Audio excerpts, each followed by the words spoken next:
Hello বন্ধুরা, HD লাইফে আরও একটা নতুন ব্লগে তোমাদের সবাইকে অনেক অনেক স্বাগত। কেমন আছো তোমরা সবাই? আশা করি ভালো আছো, আমিও ভালো আছি। তো বন্ধুরা, আগের ব্লগটাতে তোমরা দেখেছো আমি বাপের বাড়িতে গিয়েছিলাম আর সকালেই ফিরেছি। তারপর থেকেই আমি আজকের ব্লগটা শুরু করছি। সকালে সব কাজকর্ম আগে সেরে নিয়েছি, এসেই তারপরে রান্নাঘরে এসেছি। রান্নাঘরে এসে এই যে তোমরা দেখতে পাচ্ছ, এটা ডিম দিয়ে, বেসন দিয়ে আর একটু পেঁয়াজ লঙ্কা কুচিয়ে আর একটু লবণ দিয়ে আমি একটা ব্যাটার তৈরি করে রেখেছি। আজকে এইটা দিয়ে বড়া করব আর সেই বড়াটা দিয়েই একটা তরকারি করব। তো সেই জন্য এখানে দেখো আলু কেটে আমি আলুটা সেদ্ধ বসিয়েছি। যেহেতু একটু মোটা মোটা করে কেটেছি, তো সেই জন্য একটু ভাপিয়ে নিচ্ছি। আর এখানে দুটো ডিম সেদ্ধ আমার করা হয়ে গেছে, এগুলো ছেলের জন্য টিফিন। তো যাই হোক বন্ধুরা, দেখো এদিকে কড়াই বসিয়ে দিয়েছি, কড়াইতে তেলটাও গরম হয়ে গেছে। এখন বড়াগুলো আমি ভেজে নেব। তো বাড়িতে এসেছি, আসার পরে দেখছি যে সবজি যেগুলো আছে সেগুলো দিয়ে আলাদা করে একটু তরকারি করতে গেলে সেটা দিয়ে অন্তত ভাত খাওয়া যাবে না, কেননা ডাল রয়েছে কালকের একটু, তো সেই জন্য আমি আজকে ডালও করব না। তো ভাবলাম তাহলে এইভাবেই একটা তরকারি রান্না করে ফেলি, তাহলে ভালোই হবে, এটা দিয়েই খাওয়া হয়ে যাবে। কেননা আমার তো একবেলা রান্না করি, দুপুরবেলায় ভাত খাওয়ার জন্যেই শুধু তরি তরকারি রান্না করি। রাতে তো আবার রুটি হয়, সেই জন্য আলাদা তরকারি হয়। তো বেশি কিছু করলে পরে আবার থেকে যাবে, তো দেখো বড়াগুলো আমার সব ভাজা হয়ে গেছে, বড়াগুলো তুলে নিয়েছি আর ওই তেলের মধ্যে একটু জিরে ফোড়ন দিয়ে দিলাম। আর কতগুলো মটরশুঁটিও আমি ছাড়িয়ে রেখেছি তরকারিতে দেওয়ার জন্য। তো জিরেগুলো একটু ভাজা হয়ে গেছে, তারপরে একটা পেঁয়াজ কুচিয়ে আমি এর মধ্যে দিয়ে দিলাম। পেঁয়াজটা এখন আমি বেশি দিলাম না, কেননা মশলাটা যেটা করে রেখেছি তার মধ্যেও এরকমই একটা ছোট পেঁয়াজ আমি মশলার সাথে দিয়ে দিয়েছিলাম। তো সেই জন্য ছোট একটা পেঁয়াজ আমি তেলের মধ্যে দিয়ে নিলাম। এবার এটা একটুখানি হালকা ভাজা হলে আলুগুলো দিয়ে দেবো।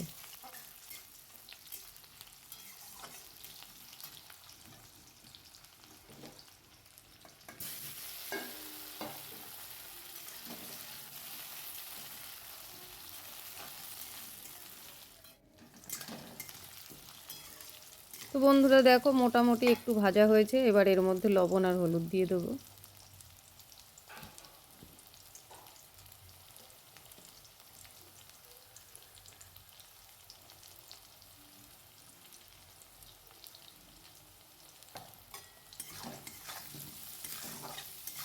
আবারও একটু ভেজে নেব, নিয়ে তারপরে মটরশুঁটি বললাম তোমাদের ছাড়িয়ে রেখে দিয়েছি, তো সেগুলো এর মধ্যে দিয়ে ভালো করে আর একটু কষিয়ে নেব।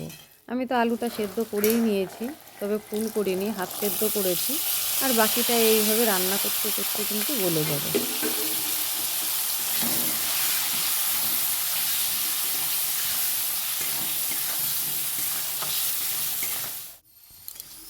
তো আলুর সঙ্গে মটরশুঁটিটাও ভাজা হয়ে গেছে, এবার একটা টমেটো কেটে রেখেছি আমি, সেটা দিয়ে দেবো।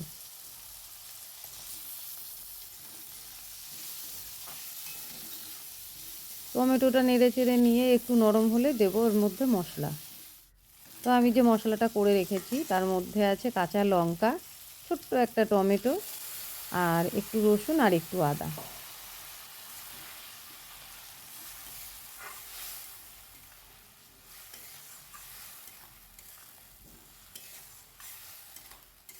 এবার এর মধ্যে দিয়ে দেবো একটু জিরের গুঁড়ো।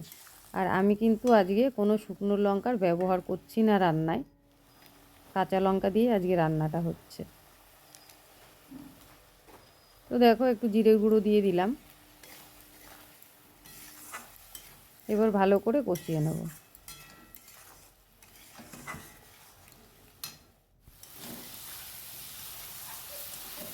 তো দেখো বন্ধুরা, প্রায় কষা হয়েই এসছে, আর একটু কষিয়ে নেব। কড়াইতে হালকা লাগছে, পুরোপুরি মশলাটা কষে গেলে তারপর জলটা দেবো।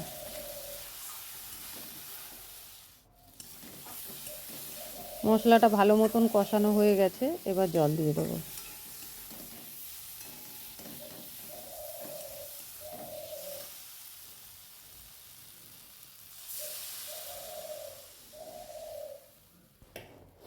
জলটা আমি দিয়ে দিলাম, অনেকটাই দিয়েছি, কেননা বড়ার তরকারি তো বড়াতে ঝোল টানে, তো সেই জন্য একটু জলটা বেশি করেই দিলাম।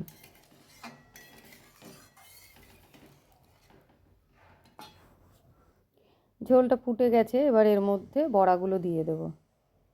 খুব একটা বেশি ফোটাতে হয়নি, কেননা আলুটা তো আমি সেদ্ধ করে রেখেছিলাম আগেই, তারপর আবার কষিয়ে রান্না হচ্ছে, তো ততক্ষণে আলুটা ভালো মতন গলে গেছে। বড়াটা দিয়ে দিলাম, আর একটু ফুটে গেলেই হয়ে যাবে।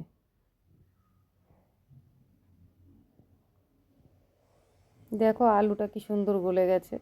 আমি আর পুরোটা কেটে দেখালাম না, একটুখানি খুন্তি দিয়ে হালকা চাপ দিলাম, দেখলাম ভালো মতন গলে গেছে।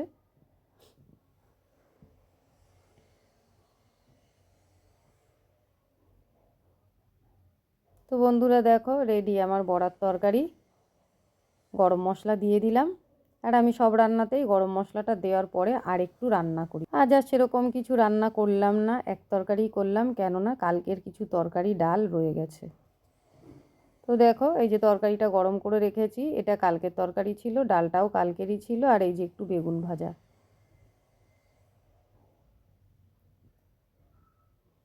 আর এই আজকের রান্না ডিম বেসন বড়ার তরকারি। তো চলো বন্ধুরা, রান্না বান্না তো হয়ে গেল আমার, এবার রান্নাঘরটা আমি ভালো করে পরিষ্কার করে নিই। এখন রান্নাঘর পরিষ্কার করব, তারপর আবার কাচাকুচি আছে কিছু, সেগুলো সেরে তারপর স্নান করব।